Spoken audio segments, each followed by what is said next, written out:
आज हम कवि सुमित्रा नंदन पंत द्वारा रचित काव्य भारत माता का अध्ययन करेंगे। इसमें हम सबसे पहले सुमित्रा नंदन पंत जी के व्यक्तित्व और कृतित्व के बारे में जानेंगे। इसके अंतर्गत सबसे पहला बिंदु देखिए, कवि परिचय। कवि सुमित्रा नंदन पंत का जन्म उत्तराखंड के जिला अल्मोड़ा गांव में कोसानी में हुआ। जन्म 6 घंटे बाद ही माता का निधन हो गया। इनका प्रारंभिक नाम गोसाई दत्त रखा गया। प्रारंभिक शिक्षा अल्मोड़ा में हुई। सन 1918 में मजले भाई के साथ काशी आकर क्रिस कॉलेज से माध्यमिक परीक्षा उत्तीर्ण की। तत्पश्चात आप इलाहाबाद आ गए। बाद में इन्होंने अपना नाम सुमित्रा नंदन पंत रख लिया। सन 1921 में असहयोग आंदोलन एवं महात्मा गांधी के प्रभाव से महाविद्यालय छोड़ दिया और घर पर ही हिंदी, संस्कृत, अंग्रेजी और बंगला का अध्ययन करने लगे। इन्होंने इलाहाबाद आकाशवाणी में शुरुआती दिनों में सलाहकार के रूप में कार्य किया। अल्मोड़ा की प्राकृतिक सुषमा बचपन से ही पंत जी को प्रभावित करती रही, जिसका प्रभाव उन पर जीवन भर रहा।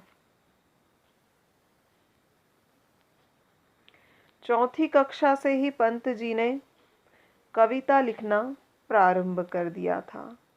1916 में लिखे गिरजे का घंटा शीर्षक कविता उनकी प्रथम कविता मानी जाती है। कवि की रचना यात्रा को 4 चरणों में बांटा जा सकता है। प्रथम चरण उच्छ्वास से लेकर गुंजन तक की कविता भाव एवं सौंदर्य चेतना से भरपूर है। गुंजन काल की रचनाओं में जीवन विकास के सत्य पर पंत जी का अटल विश्वास झलकता है। प्रमुख संग्रह उच्छ्वास, ग्रंथि, वीणा, पल्लव और गुंजन है। द्वितीय चरण, इसमें कवि की कविताएं नवीन जीवन और युग परिवर्तन की धारा को सामाजिक रूप से देने की कोशिश करती दिखाई देती है। कविताओं पर प्रगतिवाद एवं मार्क्सवाद का प्रभाव दिखाई देता है। इस चरण की कृतियां हैं युगांत, युगवाणी, ग्राम्या। इसी दौरान आपने रूपाब नामक पत्रिका का संपादन भी किया। तीसरा चरण, पंत जैसे भावुक मन कवि अधिक समय तक प्रगतिवाद और मार्क्सवाद की कठोर धारा में नहीं रह सके। वे पुनः अपनी धारा के काव्य की रचना करने लगे। तृतीय चरण की रचनाओं में स्वर्ण किरण, स्वर्णधुली, युगपथ, अतिमा, उत्तरा आदि शामिल है। चौथा चरण कला और बूढ़ा चांद से लेकर लोकायतन तक। चौथे चरण में उनकी चेतना मानवता की तरफ प्रवृत्त हुई यानी मुड़ी। यहाँ कवि व्यक्ति और समाज के मध्य सामंजस्य स्थापित कर लोक मंगल की कामना रखता है। चिदंबरा में इनकी कविताओं का संकलन है। इस प्रकार हम देखते हैं कि कवि रचनाओं के विकास क्रम में विचारों के विषय में परिवर्तनशील रहे हैं। यहाँ निराला और पंत में अंतर स्पष्ट दिखता है कि निराला का परिवर्तन जहाँ एक दिशा विशेष की तरफ अग्रसर होता रहता है, वहीं पंत के परिवर्तन में एक अस्थिरता और अनिश्चितता है। कुछ भी हो, पंत एक प्रकृति के चितेरे कवि रहे हैं। उन्होंने भारतीय काव्य जगत में बंधी बंधाई लीक से हटकर उसे एक नई दिशा प्रदान की है। पंत की कविताओं में निम्नलिखित विशेषताएं दृष्टिगोचर होती है। दृष्टिगोचर यानी दिखाई देती है। प्रकृति एवं सौंदर्य से अभिभूत कर देने वाले चित्र। रचनाओं में सर्वप्रथम कला और उसके उपरांत विचार और अंत में भावों का स्थान रहता है। शिल्प को अधिक महत्व दिया है। अलंकृत यानी अलंकारों से युक्त। चित्रमयी भाषा का प्रयोग। दूसरे चरण की कविता में प्रगतिवाद का प्रभाव। उनके काव्य में विषय और शैलीगत गतिशीलता विद्यमान रही। भौतिकतावाद व अध्यात्मवाद के समन्वय का प्रयास। रूपों और प्रतीकों का प्रयोग। पंत जी को कई पुरस्कारों से सम्मानित किया गया, यथा पद्म भूषण, ज्ञानपीठ और साहित्य अकादमी तथा सोवियत लैंड नेहरू पुरस्कार। तो ये हुआ कवि सुमित्रानंदन पंत का व्यक्तित्व और कृतित्व। इसी तरह से प्रश्न बनता है कि कवि सुमित्रानंदन पंत के व्यक्तित्व और कृतित्व के बारे में अपने शब्दों में लिखिए। अब आगे देखिए, इस अध्याय में कवि की 2 कविताओं को लिया गया है। प्रथम कविता है भारत माता, जो उनकी रचना ग्राम्य नामक कविता से संकलित है। इसमें स्वतंत्रता से पूर्व ग्रामीण जीवन का यथार्थ चित्रण है। यथार्थ यानी वास्तविक। ग्रामीण जीवन की दरिद्रता के अभिशाप से ग्रस्त है। दरिद्रता यानी निर्धनता। कवि ने प्रतीक रूप में भारत माता को ग्रामवासिनी बताकर भारत की दुर्दशा का वर्णन किया है, परंतु कवि निराश न होकर आशा से भरपूर रहता है। दूसरी कविता में धरती कितना देती है पंत के भाग्यवादी दर्शन पर आधारित है। इसमें कवि स्पष्ट रूप से कहता है कि जैसा कर्म होगा वैसा ही फल प्राप्त होगा, अतः व्यक्ति को स्वार्थ एवं लोभ के वशीभूत होकर कोई ऐसा कार्य नहीं करना चाहिए जिसका परिणाम अच्छा न हो। तो ये हुआ इन दोनों कविताओं का परिचय। अब इसमें सबसे पहला काव्य है भारत माता। भारत माता ग्रामवासिनी।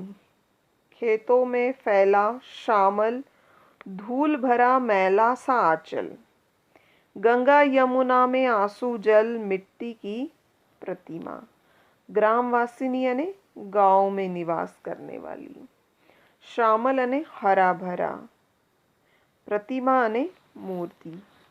तो यहाँ पर संदर्भ होगा प्रस्तुत काव्यांश प्रकृति के सुकुमार कवि सुमित्रानंदन पंत द्वारा रचित काव्य भारत माता से संकलित है। प्रसंग होगा, इस काव्य में कवि ने स्वतंत्रता से पूर्व भारतीय गांवों में फैली हुई निर्धनता का चित्रण किया है और उन्होंने बताया है कि भारत माता गांव में रहने वाली है। कवि कहते हैं कि भारत माता ग्रामवासिनी। कवि कहते हैं कि भारत माता गांव की रहने वाली है, अर्थात भारत गांव में रहता है। खेतों में फैला श्यामल। हरे भरे खेत से भारत माता का आंचल भरा हुआ है और उनका आंचल धूल से सना हुआ है और मैला है। धूल भरा मैला सा आंचल। कवि कहते हैं कि हरे भरे खेत भारत माता का आंचल है, लेकिन वह आंचल धूल से सना हुआ है और मैला है। गंगा यमुना में आंसू जल। गंगा और यमुना नदियां उसके नेत्रों से बहने वाले आंसू है। मिट्टी की प्रतिमा, वह मिट्टी की बनी हुई उदास और शांत मूर्ति है। उदासिनी, दैन्य जड़ित अपलक नत चितवन। चितवन अने दृष्टि, नत अने झुकी हुई, अपलक अने एक टक देखना और दैन्य अने दीनता। यहाँ पर कवि आगे बताते हैं कि भारत माता के नेत्रों से दीनता प्रकट होती है। दैन्य ने दीनता, और वह बिना पलक झपकाए एक टक देख रही है। जड़ित अपलक नत चितवन, अने वह बिना पलक झपकाए एकटक देख रही है। अधरों में चीर नीरव रोदन। चीर अने सदैव और नीरव अने शांत, रोदन अने रुदन। कवि कहते हैं कि उनके होठों में चीर स्थायी रुदन स्थित है, अर्थात उसके होठों की ओर देखने से लगता है कि मन में लंबे समय से, युग युग के तम से विषणत मन, विषणत अने दुखी, अने उनके उदास नेत्रों को देख कर लगता है कि उनके मन में लंबे समय से दुख छाया हुआ है। वह अपने घर में प्रवासिनी, वह अपने घर के अंदर रहते हुए भी जैसे विदेश में रह रही है। प्रवासिनी यानी विदेश, देश से बाहर रहने वाली। 30 कोटि संतान नग्नतन। यहाँ पर कवि बताते हैं कि भारत माता, उसकी 30 करोड़ संतानें हैं, अर्थात भारतीय जन 30 करोड़ हैं। नग्नतन, लेकिन भारतीय लोगों में वस्त्रों का अभाव है, उनके शरीर पर वस्त्र नहीं है।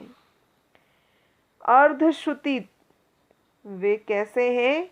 भूखे हैं। शोषित, वे शोषण का शिकार हुए हैं। निरस्त्र जन, निरस्त्र यानी असुरक्षित, वे असुरक्षित हैं। मूढ़ असभ्य अशिक्षित निर्धन, वे गरीब तो है ही, लेकिन पराधीनता के कारण वे कैसे हैं? पढ़े लिखे नहीं हैं, असभ्य हैं और निर्धन हैं, गरीब हैं। वे गरीब, भूखे हैं, असभ्य हैं और बिना पढ़े लिखे हैं। वे गरीब हैं तथा पराधीनता के कारण उनका माथा नीचे झुका हुआ है। ठीक है, बहुत बहुत धन्यवाद।